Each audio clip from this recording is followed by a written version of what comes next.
दोस्तों, आज मैं टेंस की सीरीज में आज प्रेजेंट कॉन्टिन्यूअस टेंस शुरू करेंगे। हमने प्रेजेंट इंडेफिनिट टेंस को ख़त्म कर दिया था पूरे ग्रामर के रूल के साथ। आप बिल्कुल प्लेलिस्ट में जा सकते हैं और वहाँ से प्रेजेंट इंडेफिनिट को पूरे ग्रामर के साथ पढ़ सकते हैं। ठीक है दोस्तों, तो आज हम लोग स्टार्ट करने जा रहे हैं क्या, प्रेजेंट कॉन्टिन्यूअस टेंस। देखिए क्या कहा जा रहा है।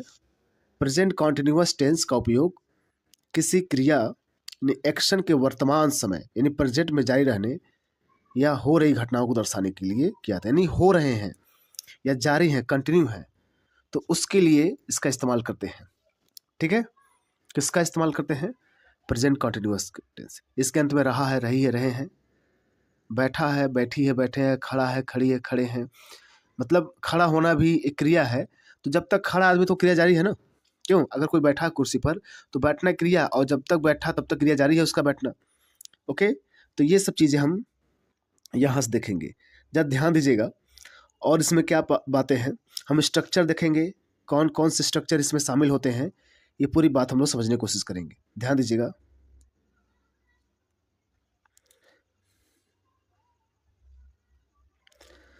देखिए, प्रेजेंट कॉन्टिन्यूअस टेंस का अफर्मेटिव सेंटेंस मतलब साधारण वाक्य।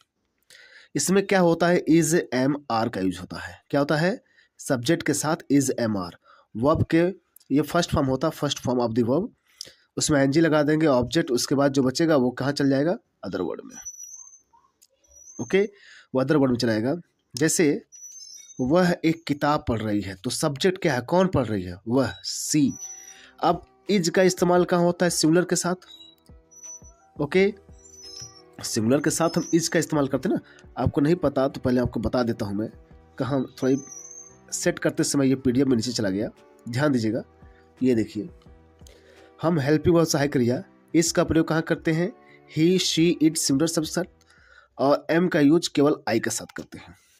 एम का यूज किसके साथ करते हैं? केवल आई के साथ। और आर का यूज क्या करते हैं? You, we, they, plural noun के साथ हम आर का यूज करते हैं। ठीक है, तो इज का इस्तेमाल he, she, it, singular noun के साथ इज का इस्तेमाल, एम का यूज आई के साथ, आर का use you, we, they, plural noun के साथ इसका इस्तेमाल करते हैं। और इसमें वर्ब में क्या होता है? आईएनजी फॉर्म जोड़ता है कि नहीं? कि भाई इसका आईएनजी फॉर्म यूज करेंगे हम। तो आप देखें ना, इज का इस्तेमाल कहाँ करते हैं हम लोग। तो आइए हम लोग आगे बढ़ते हैं। देखिए क्या करा हुआ, किताब पढ़ रही है। ओके, तो यहाँ हमारा स्ट्रक्चर जो बना हुआ है, तो पहले हम सब्जेक्ट लिखेंगे। सब्जेक्ट का कौन पढ़ हुआ? अब सी सिंगुलर है, इज होगा, सी इज। उसके बाद वर्ब क्या है? पढ़ना। तो रीड, रीड होता ना, आईएनजी लग जाए, रीडिंग है। सी इज रीडिंग। ऑब्जेक्ट क्या पढ़ रही है? क्या पढ़ रही है? किताब, a book. She is reading a book, she is reading a book. वे फुटबॉल खेल रहे हैं, तो वे मतलब दे। अब दे के साथ क्या लगेगा? आर, क्योंकि प्लूरल है। आर, प्ले मतलब खेलना होता है। वर्ब क्या, क्रिया क्या है? प्ले, उसमें एनजी प्लेइंग, क्या? Football, they are playing football. मैं एक पत्र लिख रहा हूँ, कौन लिख रहा है? मैं, आई, तो आई के साथ क्या होगा? एम, क्योंकि आई के साथ एम लगता है। I am. राइट मतलब लिखना होता है, उसके साथ आईएनजी। जैसे राइट होता है ना भाई, RITE, तो ई जो है ना, जब इसमें आईएनजी लगाएंगे तो इसमें ई हट जाता है, तो देखिए आईएनजी हो जाएगा। Writing, I am writing a letter. वह टीवी देख रहा है, ही इज वॉचिंग टीवी, तो ही है ना, और ही के साथ सिंगुलर इज। टीवी देखना क्या होता है? वॉच, तो ing, watching, he is watching TV. Next देखिए क्या कहा जा रहा है, हम अंग्रेजी सीख रहे हैं, तो हम मतलब वी, तो वी के साथ are, we are learning. Learn मिस होता है सीखना, आईएनजी लग गया। We are learning English, we are learning English. बच्चा रो रहा है, तो बच्चा के लिए द बेबी इज, एक ही बच्चे की बात हो रही है, तो रोना क्या होता है? क्राई, क्राई में आईएनजी क्राइंग। बच्चा रो रो चिल्ला चिल्ला कर रोता है, तो इसलिए क्राइंग लाएंगे, तो crying, baby is, the baby is crying. तुम संगीत सुन रहे हो, तो यू, तुम के लिए you, you are, you plural है मानते हैं, इसको आर लगेगा। सुनने क्या होता है? लिसन, लिसन होता है, इसमें एंजली listening to music, you are listening to music. Okay, पक्षी आकाश में उड़ रहे हैं, the birds are flying, fly होता है उसमें एनजी लग जाएगा। द बर्ड्स आर फ्लाइंग कहाँ, इन द स्काई। मेरी माँ खाना बना रही है, माई मदर, मेरी माँ माई मदर इज हो गया कुकिंग, कुकिंग ना, कुक मतलब खाना पकाना, आईएनजी कुकिंग हो जाएगा food. My mother is cooking food. Okay, so moving on the next, क्या कहा जा रहा है इसमें, वे एक दूसरे से बात कर रहे हैं, तो they are talking, they are talking, तो वे लोग आर टॉकिंग मतलब बातचीत करना, टॉक में होता बातचीत, आईएनजी लगे टॉकिंग टू ईच अदर। जब दो लोग एक दूसरे से बात करते हैं तो ईच अदर लगाते हैं, दो से ज्यादा लोग बात कर रहे हैं तो वन अनदर यूज करते हैं, ठीक है, they are talking to each other. Next देखिए क्या कहा जा रहा है, ये आपको बता दिया रूल्स क्या थे। इज का इस्तेमाल he she it singular subject के साथ, एम का आई के साथ, आर का you we they plural subject के साथ, और अभी मैंने बताया तो वह में आईएनजी लगेगा, रीड का रीडिंग हो जाएगा, प्ले का प्लेइंग, राइट का राइटिंग, वॉच का वॉचेज वॉचिंग। अब आते हैं नेगेटिव सेंटेंस, इसमें हम नॉट का यूज करते हैं, क्या करते हैं, नॉट का। ओके, हम नॉट का यूज करते हैं, जैसे ही इज नॉट, अभी मत समझिएगा कि ये पूरा लिखा गया नहीं, अभी इसके आगे सेंटेंस है, not, he is not sleeping. प्रश्नवाचक वाक्य में is am are you going to school, इसके बारे में हम पढ़ेंगे डीपली, आइए नीचे आइए। देखिए नेगेटिव सेंटेंस है ना, नेगेटिव सेंटेंस है तो इसमें सब्जेक्ट इज एम आर के बाद क्या लगेगा, नॉट लगेगा, क्या लगेगा, नॉट। और वर्ब के फर्स्ट फॉर्म में ing object plus other word, वह किताब नहीं पढ़ रही है, सी वह, इज सिमिलर है तो उसके बाद नहीं के लिए क्या लगा देंगे, not. She is not, read में एनजी, reading a book, she is not reading a book. वे फुटबॉल नहीं खेल रहे हैं तो वे के लिए क्या कहेंगे, दे के साथ और लगाएंगे, और नॉट नहीं, playing football, they are not playing football. मैं पत्र नहीं लिख रहा हूँ, आई एम, आई के साथ एम लगेगा, फिर not, I am not writing a letter. Okay, next देखिए क्या कहा जा रहा है, वह टीवी नहीं देख रहा है, ही इज नॉट वॉचिंग टीवी, तो ही के साथ इज सिमिलर है, फिर नॉट, वॉच है, वॉच के साथ ing watching, TV, he is not watching TV. हम अंग्रेजी नहीं सीख रहे हैं तो हम कह रहे हैं we are not, we are not, learn का लर्निंग जाएगा, we are not learning English. बच्चा नहीं रो रहा है, the baby is not crying. तुम संगीत नहीं सुन रहे हो, you are not listening to music. सबके साथ नहीं आया तो नॉट लग गया, okay, you are not listening to music. पक्षी आकाश में नहीं उड़ रहे हैं, द बर्ड्स आर, चिड़िया बहुत है तो आर लगेगा, प्लूरल हो गया, नॉट। फ्लाइंग, फ्लाइंग मतलब उड़ना, तो उड़ रहे हैं, इन द स्काई। मेरी माँ खाना नहीं पका रही है, my mother is not cooking food, my mother is not cooking food. वे एक दूसरे से बातचीत नहीं कर रहे हैं तो क्या बोलेंगे, they are not talking to each other, they are not talking to each other. वे एक दूसरे से बातचीत नहीं कर रहे हैं, they are not talking, not लगेगा नहीं के लिए, talking to each other. Okay, next बढ़ते हम लोग, negative interrogative sentence. Interrogative sentence में क्या होगा, पहले हम यस या नो टाइप पढ़ेंगे, क्या पढ़ेंगे, यस या नो टाइप। यस या नो टाइप में क्या होता है, जिसका जवाब यस या नो में दिया जाता है, ऐसे क्वेश्चन। तो वहाँ हम इज एम आर को पहले लिख देते हैं, क्या करते हैं, इज एम आर को पहले लिख दीजिए, उसके बाद सब्जेक्ट लगा दीजिए, वर्ब के first form ing object plus other word. क्या वो किताब पढ़ रही है, क्या वो किताब पढ़ रही है, अगर पढ़ रही यस, नहीं पढ़ रही तो नो। तो अब वह पढ़ रही लड़की है, अब एक ही लड़की है तो क्या होगा, पहले इज लगाएंगे ना, पहले इज लगाएंगे, उसको सब्जेक्ट क्या, सी, इज सी, रीड का क्या होगा, वो मैं जी, reading, is she reading a book, क्या वह किताब पढ़े। अब वो क्यों लगा है, क्योंकि एक बार में एक ही किताब पढ़ेगी ना। Is she reading a book, क्या वे फुटबॉल खेल रहे हैं, वे फुटबॉल खेल रहे हैं, वे प्लूरल की बात आ गई। ओके, तो are they playing football, are they playing football. क्या मैं पत्र लिख रहा हूँ, am I writing a letter, क्योंकि मैं है तो मैं मतलब आई और उसके साथ एम लगता है तो क्या बोलेंगे, am I writing a letter, am I writing a letter. Next देखिए, क्या वो टीवी देख रहा है? इज, एक ही लड़का है, is he watching TV? Is he watching TV? क्या हम अंग्रेजी सीख रहे हैं? Are we learning English? Are we learning English? क्योंकि हम की बात कर रहा है तो आर हो जाएगा क्योंकि प्लूरल है। Are we learning English? क्या बच्चा रो रहा है? अब एक ही बच्चे का तो इज लगेगा। Is the baby crying?